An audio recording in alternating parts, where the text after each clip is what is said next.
नमस्कार दोस्तों। New Zealand tourist visa, visitor visa, processing time के बारे में हम बात करेंगे। दोस्तों ये वीडियो आपके लिए बहुत ही इंपॉर्टेंट रहने वाली है क्योंकि आज हम बात करेंगे दो चीज़ों के बारे में न्यूजीलैंड के। एक तो हम बात करेंगे कि न्यूजीलैंड का जो टूरिस्ट वीज़ा है या विजिटर वीज़ा आप अप्लाई करने जा रहे हो, उसका जो प्रोसेसिंग टाइम रहता है वो कितना रहता है। ठीक है। दूसरी हम बात करेंगे कि जो हम फंड्स शो करते हैं, हमने टूरिस्ट वीज़ा अप्लाई किया, हमने विजिटर वीज़ा अप्लाई किया, जहाँ हम विजिटर वीज़ा अप्लाई करने जा रहे हैं उसके लिए हमने फंड्स कितने शो करने हैं। ठीक है। मैं जगसीर शर्मा फ्रॉम पुनीत इमिग्रेशन आपका स्वागत करता हूं। मैं चाहता हूं आप इस वीडियो के साथ जुड़े रहें, आप इस वीडियो को लाइक करें, कमेंट करें और आप हमें चैनल को सब्सक्राइब करें अगर आप न्यू बिगिनर हो इस चैनल को देखने के लिए। ठीक है जी। सबसे पहले हम बात करते हैं न्यूजीलैंड प्रोसेसिंग टाइम।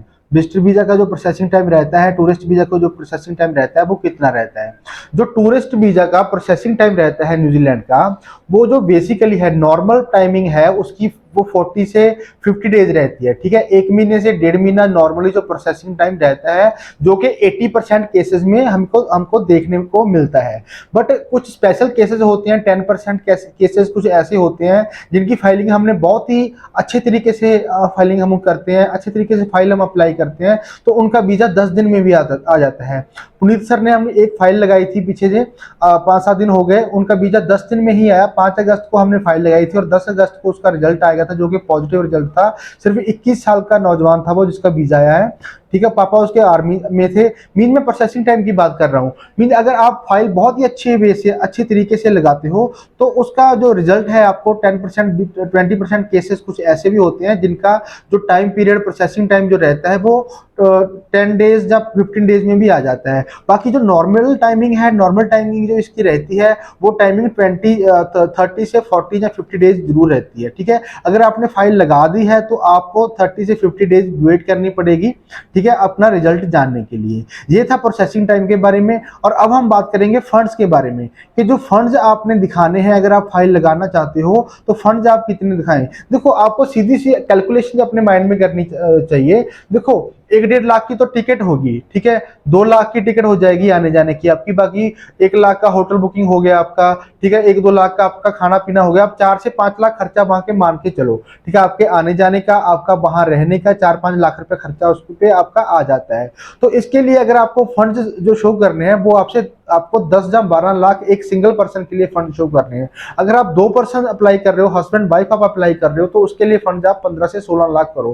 क्योंकि वीजा ऑफिसर सोचेगा, समझेगा ये चीज, वो मैथमेटिकली कैलकुलेट करेगा कि भाई इसका इतना खर्चा आ रहा है और इसके पास इतने फंड्स अवेलेबल हैं। तो ये चीजों का ध्यान रखता है वीजा ऑफिसर आपको वीजा देने में। सो ये चीजें इंपॉर्टेंट है। अगर आप थोड़ी सी भी चूक करोगे इसके बारे में कि आपका जो बजट बन रहा है वो 5-6 लाख बन रहा है या 4 से 5 लाख बन रहा है और आप 6 से 7 लाख दिखा रहे हो अपने फंड्स, तो ये सही नहीं रहेगा, आपका रिफ्यूजल आ सकता है। एक चीज और आपको शो करनी होगी। देखो एक आपका जो खर्चा अगर 5 से 6 लाख आ रहा है और आप आईटीआर 5 लाख भर रहे हो अपनी, और आप फैमिली में से एक बंदे की ही आईटीआर लगा रहे हो, तो भी आपके रिफ्यूजल लगने के चांस है वो इंक्रीज हो जाते हैं। क्यों इंक्रीज होते हैं? वो इसलिए इंक्रीज होते हैं क्योंकि वीजा ऑफिसर समझता है कि इसका साल का जो इनकम है, इनकम टैक्स रिटर्न जो देता है वो 5 लाख की देता है और 5 लाख ही इसका खर्चा है। क्या ये बंदा सारे पैसे एक बार ही खर्च देगा?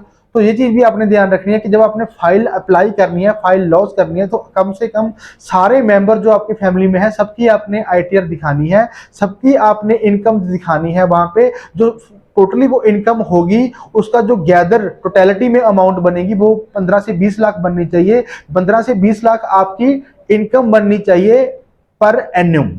ठीक है। एक साल की इनकम 15-20 लाख बननी चाहिए। तो वीजा ऑफिसर सोचेगा कि हाँ भाई 15-20 लाख इसकी इनकम है, 10 से 15 लाख इसके पास फंड्स हैं, अगर इसमें से ये 4-5 लाख खर्च भी देगा तो कोई इशू नहीं आएगा। ठीक है। तो ये चीजें आपको ध्यान रखनी चाहिए। तो प्रोसेसिंग टाइम के बारे में मैं बात ऑलरेडी कर चुका हूं आपके साथ के एक्सेप्शनल केसेस में या 10% केसेस में जो ये टाइम पीरियड रहता है, ये 10 दिन या 15 दिन रहता है। जो नॉर्मल स्टैंडर्ड टाइमिंग है वो 40 से 50 डेज रहती है। और कोई भी अगर आपको न्यूजीलैंड के बारे में आपने कोई भी इंफॉर्मेशन हमसे लेनी है तो आपको नंबर नीचे डिस्प्ले हो रहे होंगे, आप कभी भी हमारे साथ कांटेक्ट कर सकते हो। इवन संडे को भी आप हमारे से कांटेक्ट कर सकते हो, रात को भी आप हमारे से कांटेक्ट कर सकते हो। कोई भी क्वेरी हो आपकी, आप कभी भी हमारे साथ बात कर सकते हो। ठीक है जी। नमस्कार।